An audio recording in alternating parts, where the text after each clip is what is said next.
Este editorial fue publicado en el periódico El Colombiano el 3 de noviembre de 2024. Sin embargo, hoy, más de 5 meses después, es tan actual como en ese entonces. Le ajustamos solo un párrafo para actualizarlo, de resto es completamente igual. Petro y la banalización del mal.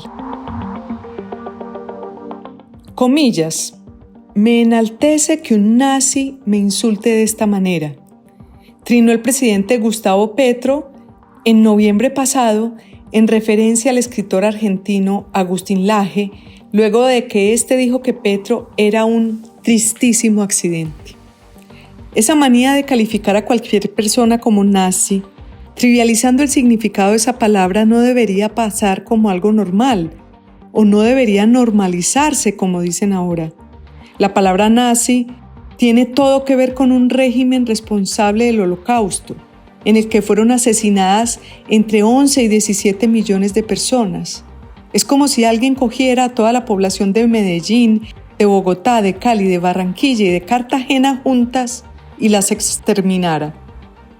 Cálculos documentados hablan de que los nazis asesinaron a 6 millones de judíos, al menos 5 millones de civiles polacos y soviéticos, al menos 200.000 gitanos y al menos 200.000 personas más con discapacidades físicas o mentales, entre otras de sus víctimas. Muchos de ellos sufrieron las torturas más bestiales y murieron en esos horrorosos campos de concentración que se convirtieron en algo más aterrador que la misma muerte. Por eso, banalizar el término nazi, y más viniendo de un personaje de relevancia pública, es un fenómeno preocupante. No sobra recordar a la reconocida filósofa Hannah Arendt y a su expresión la banalidad del mal, que inmortalizó para describir la normalización de actos atroces por personas ordinarias dentro de sistemas autoritarios. Cada vez que Petro utiliza la palabra nazi para atacar a una persona simplemente porque no comparte con esa persona su forma de pensar, no solo trivializa la gravedad de lo que el nazismo realmente representa, sino que también empobrece el discurso, aumenta la polarización y banaliza la memoria de las víctimas.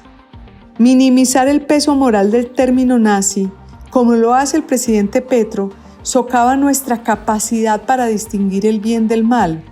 En un mundo en el que cualquier oponente puede ser etiquetado como nazi, las verdaderas amenazas pasan desapercibidas y los conflictos menores se exageran. Petro, en múltiples ocasiones y desde hace varios años, ha recurrido impunemente a la figura de Hitler y el nazismo para calificar situaciones que le resultan a él desfavorables. En 2022, todavía en campaña, Petro tildó de neonazi a un columnista de RCN simplemente por criticar la posibilidad de una reforma pensional, un exabrupto que le valió un llamado de atención por parte de la Fundación para la Libertad de Prensa. Petro no ha tenido reparos en equiparar con ligereza las declaraciones del presidente argentino Javier Milei con las de Hitler. De manera similar, ha recurrido a comparaciones cuestionables al referirse a decisiones democráticas en Chile, como cuando, tras el rechazo de los chilenos a una nueva constitución, afirmó en su cuenta de X que había revivido Pinochet. En el contexto de las elecciones en Francia, convocadas inesperadamente por Emmanuel Macron el año pasado, Petro no dudó en pronunciarse agresivamente, igualando el movimiento liderado por Marine Le Pen con el nazismo.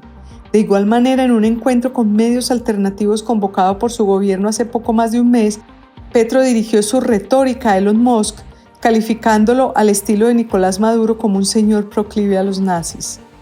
También en su polémico discurso de la COP28, Petro realizó una extraña comparación entre las emisiones de carbono de la clase media europea y norteamericana y el retorno de Hitler, lo que provocó críticas del gobierno de Alemania, que condenó su ligereza al relativizar una tragedia como el Holocausto. En un discurso en plaza pública el pasado septiembre, Petro señaló a María Fernanda Cabal como alguien que quiere la esvástica, sin preocuparse por la gravedad que reviste para el debate público el vincular a una de sus opositoras con el símbolo más infame del nazismo. Y en medio de la controversia del video del exalcalde Daniel Quintero, quien decía falsamente que un helicóptero de la policía lo estaba persiguiendo, Petro aprovechó la oportunidad para tildar de fascista el gobierno de Federico Gutiérrez, calificativo que ha repetido hacia el alcalde en otras ocasiones, sin retractarse a pesar de que el caso del helicóptero resultó ser falso.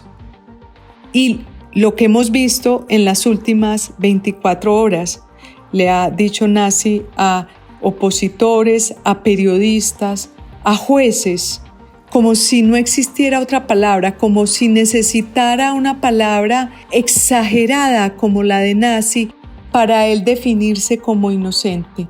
Cada vez parece más desesperado y cada vez le hace más daño al debate público.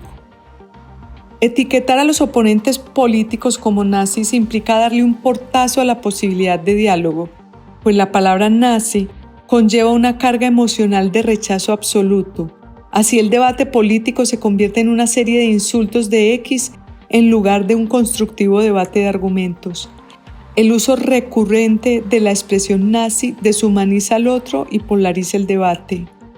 Por no hablar que el uso irresponsable de esa expresión debilita el significado de la lucha contra el verdadero fascismo. Si se llama nazi a cualquiera que no comparte sus ideas, la palabra se vuelve vacía y pierde eficacia cuando se necesite para señalar y denunciar amenazas reales contra la democracia y los derechos humanos.